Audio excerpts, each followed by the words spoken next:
दोस्तों, एक समय ऐसा भी था जब विदेश घूमने जाने की प्लानिंग का मतलब होता था वीजा के लिए अप्लाई करने की झंझटें, लंबी लंबी लाइनें, ढेर सारे दस्तावेज, सवाल जवाब और फिर वीजा आने तक का लंबा इंतजार।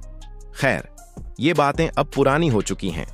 आज भारतीय पासपोर्ट होल्डर्स को कई देशों में वीजा फ्री एंट्री या वीजा ऑन अराइवल की सुविधा मिल चुकी है, यानी अब विदेश यात्रा बिना टेंशन के संभव है। दोस्तों, पूरी दुनिया में इंडोनेशिया एकमात्र ऐसा देश है जहां भारतीय संस्कृति और सनातन धर्म का प्रभाव किसी भी दूसरे देश की तुलना में सबसे ज्यादा देखने को मिलता है। यहां हिंदू परंपराओं को आज भी गहराई से महत्व दिया जाता है। नमस्कार दोस्तों, आप सभी का एक बार फिर स्वागत है यमलोक गाथा चैनल पर। दोस्तों, शहरों की भीड़-भाड़ से दूर बसा हुआ एक ऐसा पारंपरिक गांव है जिसे देखने के बाद लाखों लोगों की आंखों में अपने आप ही सुकून उतर आता है। इसकी प्राकृतिक सुंदरता को शब्दों में बयां कर पाना सच में थोड़ा मुश्किल सा लगता है।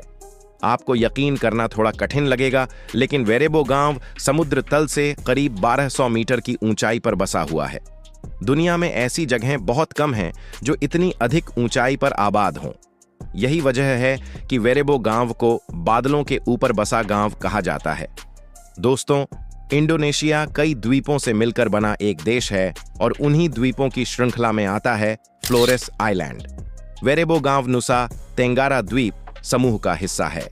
साल 2012 में 27 अगस्त को यूनेस्को द्वारा इस गांव को इसकी परंपराओं के अनुसार टॉप अवार्ड से बैंकॉक में सम्मानित किया गया था।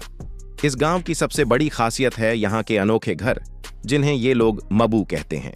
ये घर देखने में शंखवाकार होते हैं, बिल्कुल वैसे जैसे बच्चे अपने जन्मदिन पर बड़ी सी टोपी पहनते हैं। इन घरों की छत सीधे जमीन को छूती हुई नजर आती है और ऊपर से नीचे तक पूरा घर छप्पर से ढका होता है। ऐसा लगता है मानो छत और जमीन एक ही सांस में जुड़ी हुई हों। कहा जाता है कि एक समय इस पूरे क्षेत्र में इस तरह के घर आम हुआ करते थे, लेकिन आज के समय में केवल यही गांव है जो इन ठेठ मंगराई पारंपरिक घरों को आज भी संजोए हुए हैं। इन घरों के बिना इस गांव की पहचान ही अधूरी सी लगती है। दोस्तों, इन घरों को कुल 5 हिस्सों में बांटा गया है और हर हिस्सा अपनी एक अलग खासियत रखता है। पहले हिस्से को ये लोग लूटो या टेंट कहते हैं, जहां परिवार के लोग रहते हैं। दूसरे हिस्से को लोबोक कहा जाता है, जहां खाना और दूसरे जरूरी सामान रखे जाते हैं। तीसरे हिस्से को लेंटर कहते हैं और इसका इस्तेमाल अगली फसल के बीजों को सुरक्षित रखने के लिए किया जाता है। चौथे हिस्से को लेम्पाराय कहा जाता है, जिसमें सूखे से बचाने के लिए खाद्य पदार्थों को रखा जाता है।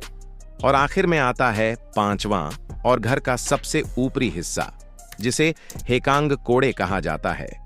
दोस्तों, इस हिस्से को गांव के लोग सबसे पवित्र मानते हैं और यहीं पर अपने पूर्वजों को प्रसाद चढ़ाते हैं।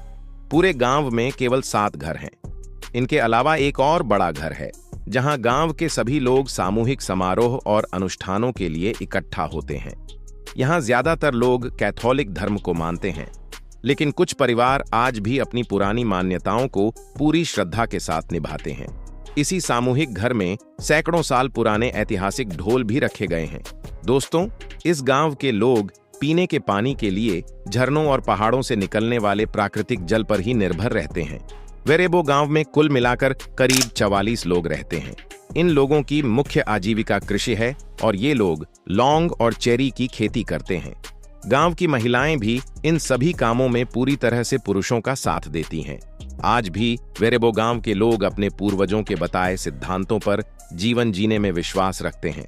यहाँ आपको न तो कोई मशीन देखने को मिलेगी, न मोबाइल, न इंटरनेट, न पक्की सड़क और न ही कोई गाड़ी। लोग आज भी सैकड़ों साल पुराने तरीकों से प्रकृति के सहारे अपना जीवन बिताते हैं।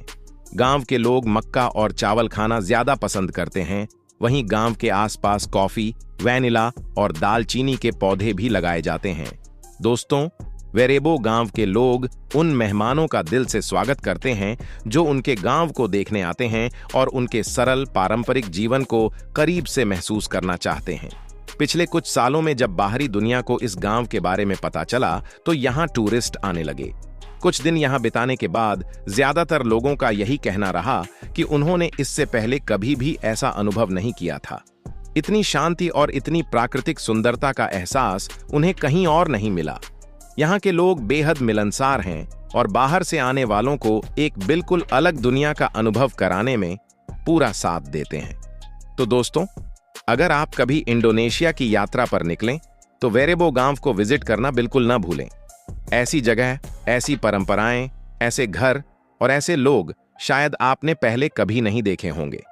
तो दोस्तों, यही थी आज की हमारी वीडियो। अगर आपको हमारी वीडियो पसंद आई हो तो वीडियो को लाइक करें और चैनल को सब्सक्राइब करना ना भूलें।